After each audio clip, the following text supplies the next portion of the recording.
எல்லாரும் சிவனே போற்றி.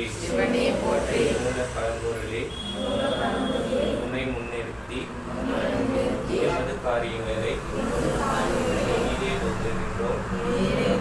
எமது காரியங்களில் சொல் குற்றம், செயல் குற்றம், பொருள் குற்றம், எக்குற்றம்